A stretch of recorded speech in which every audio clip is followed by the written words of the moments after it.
सत्य सह्याद्री, सर्वसामान्य जनतेचा बुलंद आवाज, अचूक निर्भीड सडेतोड.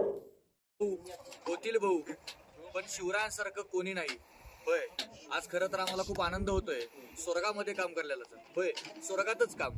प्रत्यक्षामध्ये छत्रपती शिवाजी महाराज, संभाजी महाराज असतील किंवा असंख्य धारती पडलेले आमचे तानाजीबाजी, मुराबाजी, येसाजी, फिरंगजी या सर्वांनी ज्या गडकिल्ल्यांच्या माध्यमातून हे स्वराज्य निर्माण केलं आणि स्वराज्य निर्माण केल्यानंतर आमची रयत सुखी झाली. आणि ती रयत सुखी झाल्यानंतर पण आपण एक गोष्ट विसरलो की ज्या छत्रपती शिवाजी महाराजांनी तुमची आमची सर्व रयत सुखी केली, ते रयत सुखी करत असताना ज्या गडकिल्ल्यांचा वापर केला, त्याच गडकिल्ले कोणत्या दुरवस्थेत, ते गडकिल्ले पूर्ण भग्न अवस्थेत, हे आपण सर्वांनी दुर्लक्षित केले. परंतु आज या ठिकाणी आपण पाहू शकतो की आज आम्ही या पहाटेच्या वातावरणामध्ये सातारा जिल्ह्यातील किल्ले वर्धनगड, होय किल्ले वर्धनगड तो हाच आहे. या किल्ले वर्धनगडावरती प्रत्यक्षामध्ये छत्रपती शिवाजी महाराज 15 दिवस वास्तव्यास होते. म्हणजे प्रत्यक्षामध्ये या गडकिल्ल्याला, इथल्या मातीला, इथे दगडाला छत्रपती शिवछत्रपतींचा पदस्पर्श झालेला आहे. आणि या पावनभूमीमध्ये आज आम्ही सर्व शिवबाईक, शिवमावळे, शिवभक्त सर्वजण या ठिकाणी आपण पाहू शकतो की वर्धनगडावरतील जे काही पाण्याचे टाके, ते पाण्याच्या टाक्यांना मोकळा श्वास देण्याचं काम आमच्या सर्वांच्या माध्यमातून होत आहे. या ठिकाणी श्रीमान वर्धनगड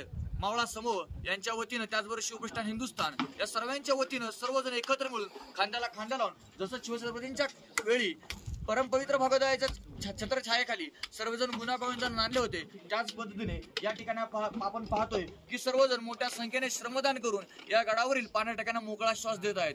खरं तर या सर्व कार्यामध्ये सर्वजण मोठ्या संख्येने सहभागी झाले पाहिजेत. त्यामुळे आपल्या सर्वांना विनंती करतो की या सातारा जिल्ह्यातील प्रत्येक तालुक्यातील प्रत्येक जणांनी या ठिकाणी मोठ्या संख्येने, अगदी आमचा धर्मबंधू असेल, आमचा माता भगिनी, या सर्वांनी मोठ्या संख्येने या श्रमदानामध्ये सहभागी होऊयात. आपण शिवछत्रपतींच्या त्यावेळेस 350 वर्ष लढायांमध्ये नव्हतो, परंतु 350 वर्षापूर्वीची ऐतिहासिक वास्तू आपण अशा माध्यमातून, श्रमदानातून त्या टिकवू शकतो आणि उद्याच्या पिढीला शिवछत्रपतींचा इतिहास, ते गडकिल्ले, ते सांगू शकतो. आपला इतिहास पुसता कामा नये, तो पुढच्या पिढीला दाखवता आला पाहिजे.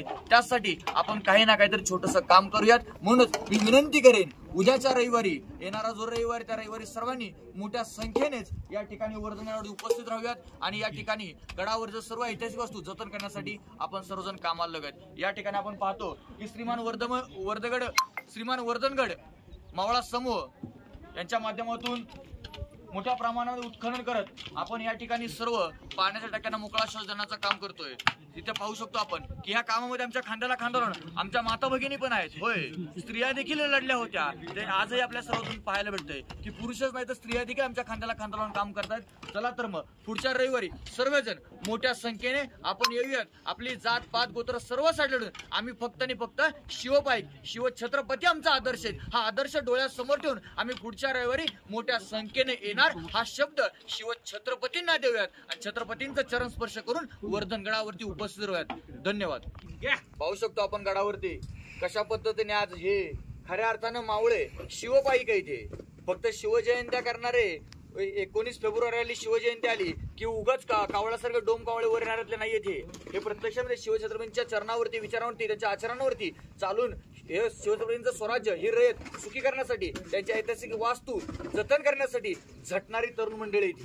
होय, ही तरणीबाण पोरं तयार करण्याचा कारखाना आदरणीय भिडेगुरुजींनी चालू केलेला आहे. आणि पाहू शकता आपण ही सर्व मुलं कशा पद्धतीने आज वर्धनगडावरील आवळजवळ पाण्याचं टाक, हे या आवळजवळ पाणी टाक्यांना मोकळा श्वास देण्याचं काम करता येते. तुम्ही पाहू शकता की कशा पद्धतीने की पावसाळ्यामध्ये त्या पाण्यामध्ये निचरा व्हावा, पाणी साठा व्हावा, पाणी साठा होण्यासाठी पूर्णपणे उत्खनन करून त्यातला पूर्ण गाळ, मोठे मोठे दगड आपण पाहू शकतो, मोठे मोठे की मोठे मोठे दगड काढून त्यांनी मोकळा श्वास देण्याचं काम या गडकिल्ल्याने केलेलं आहे. की प्रत्यक्षामध्ये शिवाजी महाराज हे आज आमच्यामध्ये नसले तर ह्या प्रत्येक गडकिल्ल्यांच्या माध्यमातून, अगदी दगड मातीच्या माध्यमातून शिवाजी महाराज, संभाजी महाराज, असंख्य धारतिथी पडलेले मावळे हे आमच्या हृदयात आहेत. हे आज प्रत्येक या ठिकाणच्या शिवबाईकांनी दाखवून दिलं. होय, आज तुम्हाला पण जर करायचं असेल, जर तुम्हालाही वाटत असेल की श्रमदान केलं पाहिजे, आपल्या ऐतिहासिक वस्तू जतन केल्या पाहिजेत, तर चला तर मग दर रविवारी या ठिकाणी श्रमदान मोहीम असणार आहे. पुढच्या रविवारी देखील असणार आहे. त्यामुळे मी सर्वांना आग्रहाची विनंती करतो की येणाऱ्या पुढच्या रविवारी देखील सर्वांनी मोठ्या संख्येने या ठिकाणी वर्धनगडावरती उपस्थित राहाव्यात आणि गडावरची ऐतिहासिक वास्तूंना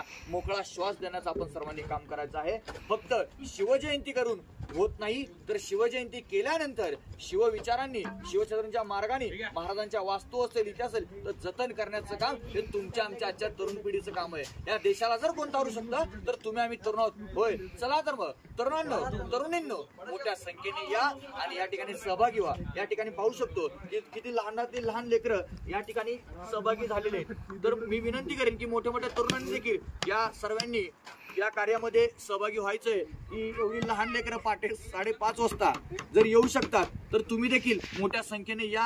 आपली 2 तास या श्रमदानातून माध्यमातून शिवछत्रपती जपता येणार आहेत. ते उद्याच्या समाजाला उद्याच्या पिढीला दाखवता येणार आहेत. म्हणून आपले 2 तास गडावर देऊयात.